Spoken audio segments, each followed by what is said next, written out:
Déjame decirte que la buena noticia es que Jesús recibe, perdona y abraza a personas terriblemente quebradas en el área sexual. El cristianismo es para personas justamente quebradas, rotas, que vienen con toda su vergüenza a Cristo, reconociendo que están necesitados en esta área en particular y obviamente en muchas otras más.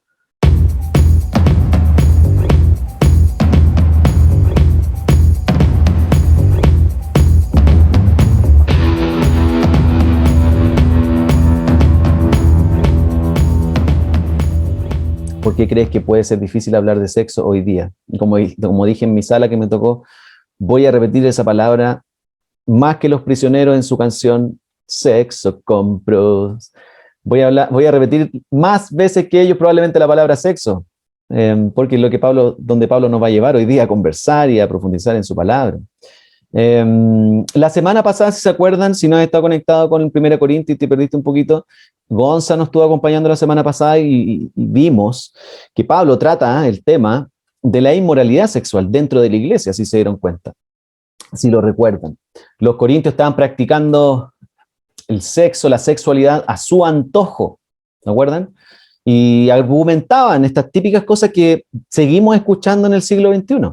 Total en mi cuerpo, como decía Pablo, esta frase, todo me es permitido, yo hago lo que quiero en mi cuerpo, con quien quiero, mientras no daña a nadie, no pasa nada. Esos eran los mismos argumentos y las mismas comentarios que hoy día escuchamos, ya se venían escuchando hace 2000 años atrás en la iglesia de Corinto. Así que no hay nada nuevo, pero Pablo está lidiando ya en ese tiempo con estos temas de una iglesia que vive así, a su antojo, esta área. Y vimos que el sexo mal usado estaba produciendo mucho daño. Un sexo mal usado diciendo fuera de los parámetros de Dios. ¿Se acuerdan que el Gonza nos puso ahí los parámetros? Y el sexo usado fuera de los parámetros de Dios está produciendo mucho daño, mucha esclavitud también. Así que una parte de los corintios, como vimos la semana pasada, veía el sexo como un ídolo. Es decir, algo para satisfacer mis necesidades, algo que domina mis impulsos y algo que me sirve para dar rienda suelta a mi vida y vivirlo como yo quiero. Al final, un ídolo que me controla y me domina. Aquellos que viven esa área así, creen que son libres para vivir esa área así, finalmente están siendo más esclavos que nadie, dice Pablo, lo que nos recordó la semana pasada. Y dentro de la misma iglesia de los Corintios había otro entendimiento acerca del sexo. Algunos lo veían como un ídolo, otros lo veían como un diablo, si podemos poner esa imagen en contraposición. Algo a evitar, algo malo, algo sucio. Algunos eran extremo libertinos, como vimos la semana pasada, otros extremo conservadores. Y terminaban viendo el sexo como algo a evitar y dañino, carnal, y que no es de santos. Y a esos extremo conservadores, que ven el sexo como algo malo, sucio y que hay que evitar para ser santo, Pablo les va a responder hoy día, diciendo que solo Jesús permite disfrutar bien el sexo. Entonces se va a ir a hablarle al otro bando dentro de la misma iglesia, no a los libertinos, sino a los que están viendo el sexo como algo malo. Y nos va a decir que el sexo, buen sexo, se disfruta en el contexto correcto. Les voy a decir los 3 puntos que tengo. Se disfruta en el contexto correcto, con la actitud correcta y en el tiempo correcto. Eso es lo que hoy día nos va a mostrar Pablo a través de este pasaje, por lo menos, en relación a la sexualidad. El sexo es bueno cuando se disfruta en el contexto correcto, con la actitud correcta y en el tiempo correcto. ¿Y por qué estamos diciendo en el contexto correcto? Que ese es mi primer punto, porque los 2 primeros versos parte Pablo estableciendo el contexto. Mira el verso 1 del capítulo 7, dice, paso ahora a los asuntos que me plantearon por escrito. Es mejor no tener relaciones sexuales. Pablo está respondiendo a la idea de que era mejor, que ellos pensaban que era mejor no tener relaciones sexuales para cuidarse de la inmoralidad. Ante tanta inmoralidad dentro de la iglesia dijeron, ¿sabes qué? No tengamos nada para poder cuidarnos de esta pandemia hipersexualizada de nuestros propios hermanos, gente de la iglesia o de la cultura en la que estamos. Mejor no casarse. Hay otra versión, la Biblia de la América dice no tocar mujer, es mejor no tocar mujer, haciendo referencia a lo mismo. manténganse solteros, que nadie se case. Y si ya están casados por alguna razón, eviten el sexo. Déjelo solo para procrear, no más. Porque nos puede llevar a la más inmoralidad. Ese era el pensamiento de fondo.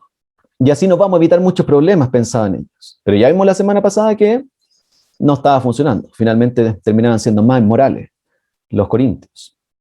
Y esta misma iglesia estaba probablemente siendo muy influenciada por diversas corrientes de pensamiento ya en la época. Piensan en iglesia en el contexto griego, mucha filosofía, conocimiento, etcétera. Ya estaban siendo influenciados probablemente por corrientes de pensamiento que enseñaban que quizá el sexo es malo, es algo carnal, físico, que nos ensucia y empaña nuestra espiritualidad.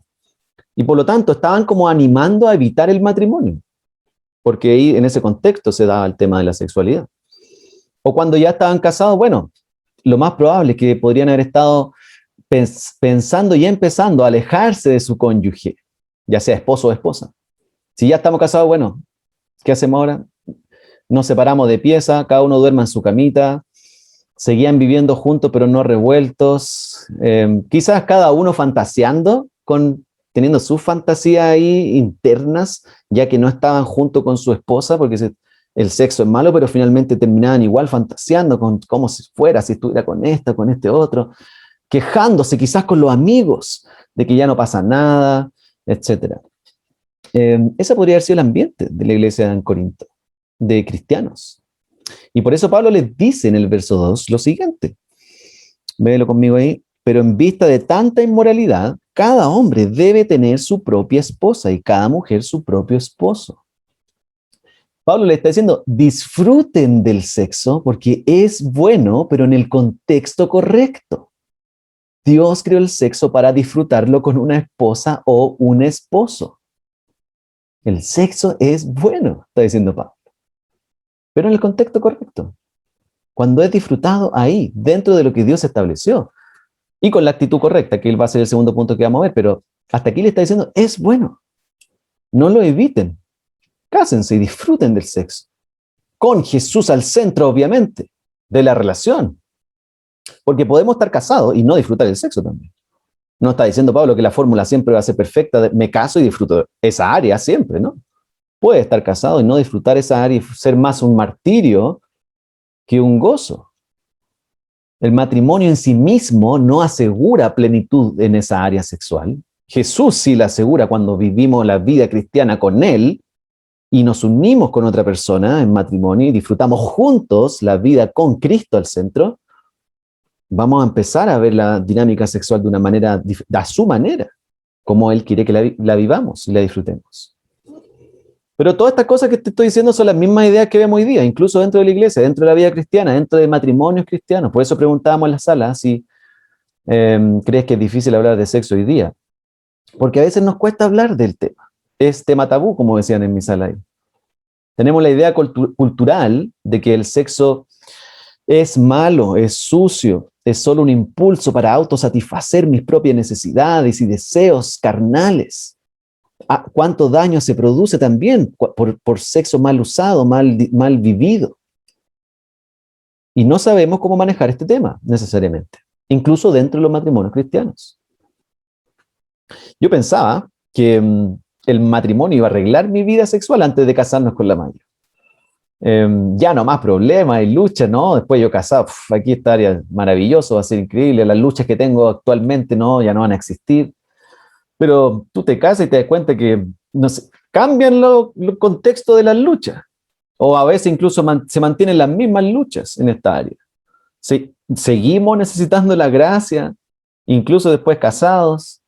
Seguimos experimentando los efectos del pecado dentro del matrimonio también en esta área. No es porque te cases entonces que todo se va a arreglar. Es cuando viene a Cristo que va a empezar a transformar esta área en tu vida. Pablo está diciendo eso entonces. El sexo es bueno cuando lo disfrutamos en el contexto correcto. Y no solo en el contexto correcto, que es el punto 1, sino que también con la actitud correcta. Ese es mi segundo punto, donde Pablo del verso 3 al 5 nos va a explicar cuál es la actitud correcta de los cónyuges cristianos en el sexo. Déjame leer el verso 3 y lo voy a leer bien lento para que tú veas cuál es la actitud correcta. Partiendo por el verso 3. Miren lo que dice ahí. El hombre debe cumplir su deber conyugal con su esposa. Amén. E igualmente, la mujer con su esposo. Gracias. Podríamos llegar ahí y orar, ¿no? ¿Cierto? Esto solo es el mejor verso para hoy día. Bueno, en el verso 4 también, pero este verso podría imprimirlo y pegarlo ahí buena, amén. Podría imprimir, están en el chat ahí prendido, puro amén, amén, amén. Este verso 3 podría imprimirlo ahí, ponerlo en tu pieza, en lugares específicos, ya. Y memorizarlo, como yo en el devocional no estaba diciendo cuál es tu verso favorito. He aquí un buen verso favorito para memorizar y recordar el Evangelio y para tu vida todas las mañanas, hacer un devocional con el verso 3. No necesita traducción este verso, así como, pero a ver, ¿qué dice el griego acá? ¿Qué dicen los entendidos, los eruditos, para que traduzcamos? No, está clarito el verso. No hay que traducir nada, está súper específico. Es un deber que el esposo, así hablándonos para los esposos en primer lugar, debe cumplir con su esposa, el deber conyugal, y la esposa también, viceversa, es algo que ambos dentro de la relación. Tan así como tu deber de trabajar, como tu deber de pagar las cuentas, como tu deber de criar a los hijos, cuando hay hijos, es un deber el área sexual, cumplir tu labor conyugal, ¿sí o no? No solo cuando quiero, no solo cuando siento ganas, no solo cuando me atrae la otra persona y ya quizá con el tiempo ya no me atrae tanto, no hay tanta atracción física. Es un deber. Cuando países están en guerra y te llaman al ejército, tienes que ir, un deber a servir a la patria. Bueno, cuando la esposa llama, es un deber que hay que cumplir, vamos, ¡fum! Y vamos con todo, y viceversa, ¿no es cierto? Pero no sé, el verso lo está diciendo clarito, Pablo, es un deber de la vida conyugal, la intimidad. Por lo tanto, la idea del sexo dentro del matrimonio cristiano, es el contexto, es diametralmente opuesta a la idea del mundo en este tema. Súper contradictorio, opuesto, chocante también muchas veces. Cuando el mundo ve esta área como un lugar para autosatisfacer mis necesidades, mi autorrealización, mi placer, mi cuerpo, la Biblia enseña que el sexo es la instancia para servir y pensar en el otro más que en uno mismo incluso. Y ahí empezamos a pensar en cómo servir al otro, qué le gusta al otro en esta área, cómo se siente bien. Quizá que me eche una bañadita, sobre todo nosotros, una perfumadita, andar más, ¿cierto? Más agradables, qué es lo que la hace más feliz o a él que lo ayuda más. Pensamos en el otro porque es un área donde es un deber donde buscamos servir más al otro que a mí mismo. Mira el verso 4, se pone mejor la cosa. Si pensáis que el verso 3 era bueno, mira el verso 4. La mujer ya no tiene derecho sobre su propio cuerpo. Gracias, Señor. Sino su esposo, ¿cierto? Pero tampoco el hombre tiene derecho sobre su propio cuerpo, sino su esposa. No hay algo aquí, uno que tenga más derecho ni que es por sobre el otro. Ambos son dueños del cuerpo del otro. ¿Cómo podemos, aquí la aplicación, no vamos a ser tan literal, pero tú ya empieza a pensar en cómo aplicar la palabra de Dios, ¿no es cierto? Santiago, no somos solo oidores, sino hacedores de la palabra de Dios. Aquí también se aplican esas cosas. La actitud correcta, entonces dice Pablo, para disfrutar el sexo dentro del matrimonio cristiano es una actitud de servicio, pensando en el otro, buscando su bien, su placer, su disfrute, y que a través del tiempo de intimidad la otra persona ame más a Cristo al otro lado, y a ti obviamente, ¿no es cierto? Va a amar más a Cristo, te va a amar más a ti, la unión va a estar, la confianza, el servicio, el amor, el evangelio va a estar ahí, la gracia, obviamente siendo disfrutado aún más. Entonces, claro, pues como te decía, ¿cómo servimos bien en esta área? Por ejemplo, los esposos a nuestra esposa, ¿cómo podemos pensar en cómo servirla mejor antes que buscar mi propio placer y yo ser servido? ¿Cómo la servimos mejor? No sé, ahí tú vas a tener que, no te quiero decir yo que que te tengas que bañar y perfumar y comprarte una buena colonita, o no sé, pues una afeitadita de repente. Ahí tú sabías cómo tú, y vas a tener que investigar cómo poder hacer más, servir y amar mejor a tu esposa en esa área, ¿ya? No quiero ir tan adentro, pero ustedes sabrán. Eh, no sé, ya ahí estoy tentado a decir cosas, pero no. Vamos a evalúa en tu vida cómo servir mejor ahí en esa área y viceversa, ¿cierto? La esposa también. ¿Qué le gusta a mi marido? ¿Cómo, no sé, po, tener un buen tiempo? Piensa en cosas en detalle, ya, etcétera. Quizás lo podemos conversar más en la comunidad misionera. Esta semana no hay comunidad misionera, para ponerlo más en la práctica. Bueno, pero podemos conversar igual por internet. Pero ese es el reflejo del Evangelio en la intimidad matrimonial, dice Pablo. Servicio al otro, sacrificial, amoroso, pensando en su bien. En ese momento de intimidad, al servir al otro, obviamente. Lo que vamos a estar haciendo es predicándole el Evangelio, en otras palabras, según Pablo. Vamos a disfrutar junto el Evangelio, cómo Dios nos ha servido, nos ha amado a tal punto de intimidad, como nosotros lo experimentamos y lo vivimos en ese momento. Con la persona que más te conoce, literalmente hablando, no solo que te conoce desde la vida, literalmente más te conoce en tu vida. Con esa persona vas a disfrutar el Evangelio en ese contexto correcto y con la actitud correcta. Obviamente, esta actitud de servicio en el área sexual no comienza en la cama solamente, ¿cierto? Hablando así, comienza desde temprano, en el trato, en la conversa, en el cariño mutuo, diario, en cultivar la relación, etc. Como dice un autor, C.J. Mahaney, dice, no comienza en la cama, comienza en el corazón, como estamos viviendo juntos, tratándonos juntos, en todo momento, ¿ya?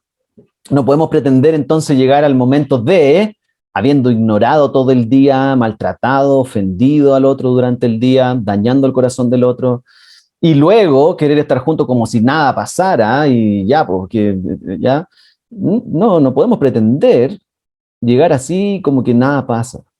Aunque muchas veces es un buen momento de reconciliación, ¿no es cierto? Y sirve para ahí tener una buena conversación y reconciliación, pero obviamente es un cultivo constante para poder llegar a ese tiempo a disfrutarlo más aún. Y esta es una invitación para ambos, mujer, hombre y mujer, ¿cierto? Como decíamos, ninguno tiene derecho por sobre el otro, ninguno es superior al otro en esta área, ninguno es más importante que el otro, ninguno tiene ventaja sobre el otro. Yo mando acá en esta cuestión, aquí se hace lo que yo digo en esta área, ¿no? Y tú tenés que asumir nomás. No hay eso, dice Pablo. El verso 4 es esposo y esposa.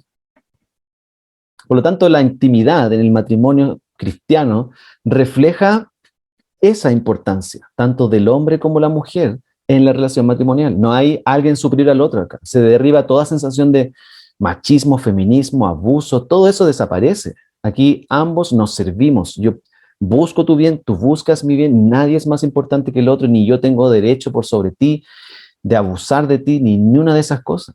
Cuando vivimos con la actitud correcta en el área sexual en el matrimonio.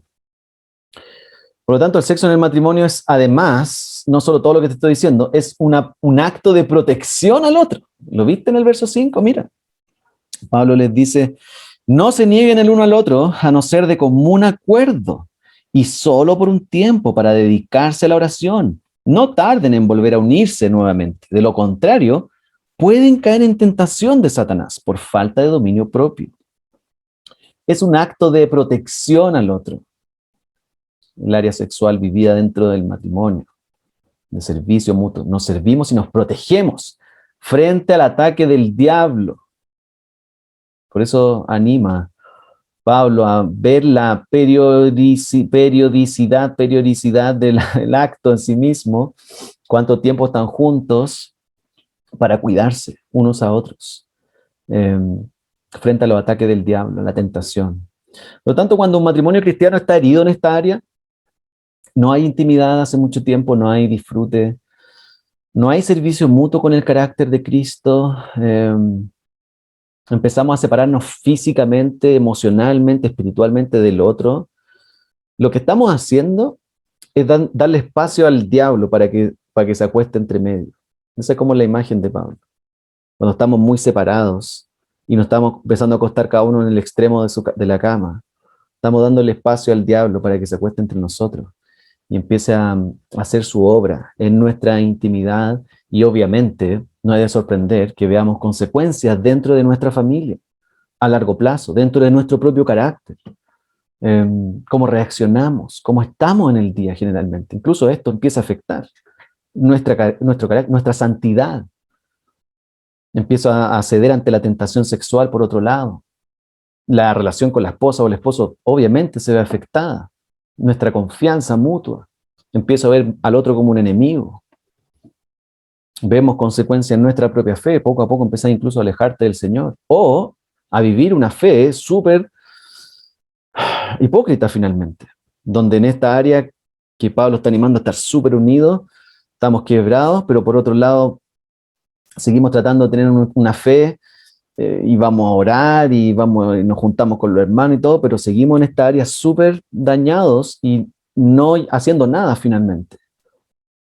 Entonces empezamos a acostumbrarnos a vivir un cristianismo así, donde el evangelio me afecta en ciertas áreas y no en otras.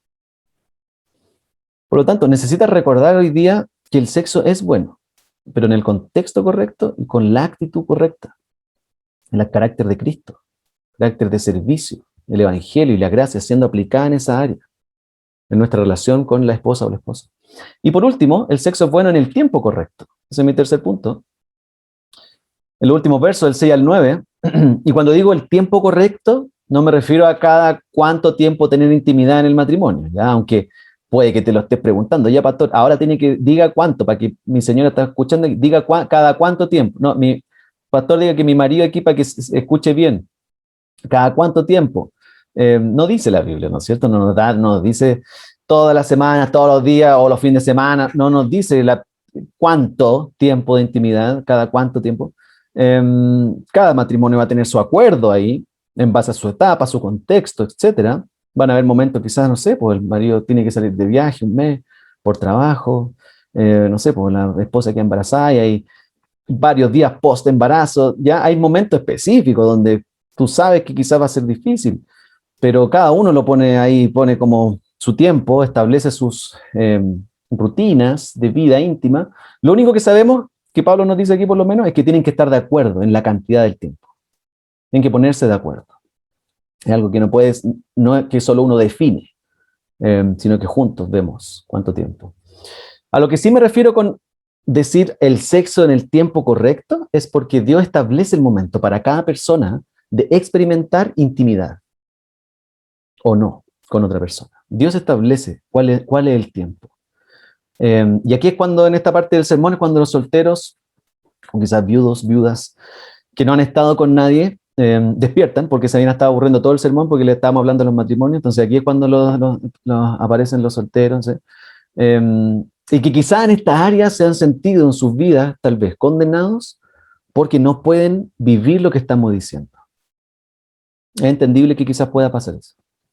Pero déjame decirte que este sermón, obviamente hablamos para el matrimonio y el sexo ahí, pero este sermón es para solteros. Mira cómo habla Pablo, del verso 6 al 9. Pablo le está hablando a solteros. Dice, ahora bien, esto lo digo como una concesión y no como una orden. En realidad, preferiría que todos fueran como yo, solteros. ¿Viste? No obstante, cada uno tiene de Dios su propio don. Este posee uno, aquel otro. ¿A qué se refiere con don? Simplemente a que, me salió de raro eso, con espacio don, ¿ya? Porque lo dijimos, ¿a qué se refiere con don? Simplemente a que algunos están casados y ese es un don, otros están solteros y ese es su don.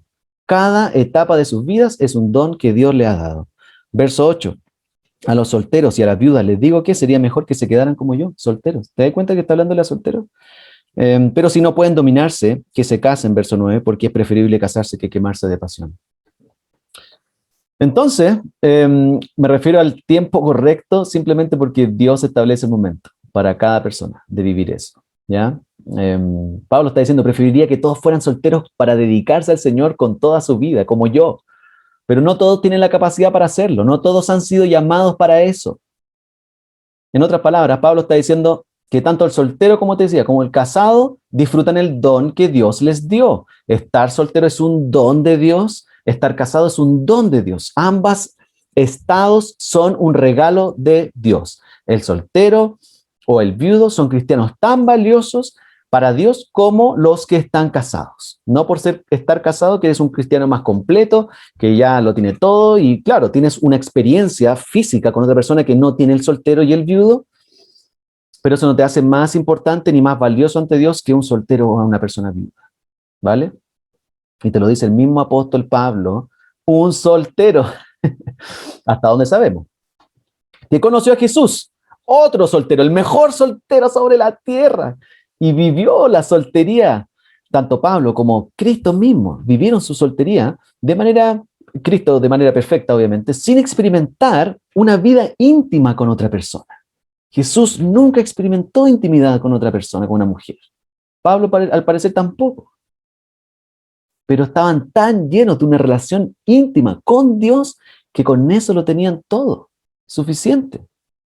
Por eso Pablo termina diciendo, independiente del estado que estés, soltero, casado, viudo, puedes experimentar plena intimidad con Dios a través de Jesucristo. Incluso si estás casado, puede que no experimentes mucha alegría, gozo y todo lo que te estoy diciendo en la vida sexual, pero al estar íntimamente unido a Cristo, gracias a su obra en la cruz, puedes saciar y satisfacer todo lo que tu corazón necesita. Y obviamente los solteros no necesitan probar antes por todos lados con cualquier pelagato que se cruza para ser una persona completa o plena. Si acaso lo tiene a Cristo, lo tienes todo para vivir plenamente y completamente satisfecho, satisfecha en Él como soltero. Por lo tanto, no te sientas como en una posición inferior frente a los casados. Ni los casados tenemos que hacer sentir a los solteros como cristianos inferiores o menos completos. Ya, pues, ¿cuándo te casáis? Ya está bueno ya, pues. La cultura nos dice eso, ¿no es cierto? Si se te pasa el tren, es una tragedia. El cristianismo dice, estar soltero es un don, es maravilloso, es increíble si estás soltero. Algunos casados dicen, bueno, sí, amén, ¿verdad? Sería rico volver a estar soltero, piensan algunos casados. Pero es un don estar soltero. Disfruta tu soltería hasta que el Señor te dé el don de casarte y estar con una persona y disfrutar lo que diseñó para el matrimonio. Vamos a hablar más para los solteros en 2 domingos más, al final del capítulo 7, en la última sección. Pero hasta aquí, cerrando, déjame recordarte, el sexo es bueno. En el contexto correcto, con la actitud correcta y en el tiempo correcto. Y suena maravilloso todo lo que te he dicho, ¿no es cierto? Quisiéramos que sea así, que el sexo podamos disfrutarlo de esta manera. Pero lo más probable, y me temo que en esta área, hemos experimentado más dolor, quiebre, vergüenza y sufrimiento que placer y disfrute. Si somos honestos, quizás. Porque estamos en un mundo caído y estamos viviendo con relaciones caídas, incluso con la persona más cercana que uno puede tener en su vida. Y puedes estar quizás sintiéndote, a medida que escucháis estas cosas, avergonzado o avergonzada, al hablar de sexo, sentirte condenado, condenada por no vivir esta área como Dios quiere que la viva, y en realidad no, todo lo que usted ha dicho, pastor, yo no lo disfruto, no vivo, es más un sufrimiento, una carga, un dolor que llevo en el corazón. Déjame decirte que la buena noticia es que Jesús recibe, perdona y abraza a personas terriblemente quebradas en el área sexual. El cristianismo es para personas justamente quebradas, rotas, que vienen con toda su vergüenza a Cristo, reconociendo que están necesitados en esta área en particular y obviamente en muchas otras más. Nadie llega a Jesús con esta área perfectamente vivida, dominada, disfrutada. Nadie llega a Cristo en esta área de manera perfecta. Te lo dice alguien que llegó a Cristo habiendo desperdiciado su vida sexual. No viviendo como Dios quiere que viva esta área, pero que en Cristo encontró sanidad, restauración y mucha gracia para hacer todas las cosas nuevas, incluso esta área tan dolida muchas veces. Por eso te invito esta mañana a venir a Jesús para experimentar una nueva relación con Jesucristo, verdadera intimidad con Él en primer lugar, que va a satisfacer plenamente tu corazón con su amor, su poder, su gracia, y vas a poder empezar a ser sanado o sanada del daño provocado en esta área. Vas a poder comenzar a experimentar una nueva vida libre de la esclavitud al sexo quizás, donde has buscado en este ídolo todo para ser satisfecho, satisfecha, y empezar a disfrutar en Cristo la vida íntima con tu esposo o tu esposa, en ese contexto, con la actitud correcta. Esa es mi invitación para ti esta mañana. Voy a cerrar orando para que el Señor nos sane, obre en matrimonios en esta área, y que como iglesia podamos promover una gran alegría y disfrute en nuestras conversaciones acerca de nuestra área íntima, y animarnos uno a otro, y cuidarnos uno a otro, y que sea un espacio en el cual, como conversamos en nuestras salas, poder hablar de estas cosas, buscando que el Señor nos vaya ayudando a todos nosotros. ¿Qué les parece si oramos? Va a cerrar. Padre, gracias por este tiempo, por tu palabra, porque claramente tu palabra busca cuidarnos, y a todos los que hemos venido quebrados y que seguimos dañados en esta área y que quizás la hemos empeorado más y no hemos disfrutado como hemos escuchado ahora. Queremos venir a ti, Señor, como necesitados de ti, eh, que tu gracia nos restaure. Quizás matrimonio, Señor, quebrado en esta área, separados físicamente tal vez, Señor, sin intimidad, sin gozo ahí, que han dado cabida al diablo quizás y que ha producido más daño. Te quiero pedir que pueda venir a sanar, Señor, a restaurar vidas íntimas de matrimonios, que al cada uno encontrarse con Cristo, esta área pueda ir siendo sanada, unida y renovada, Señor, en tu gracia.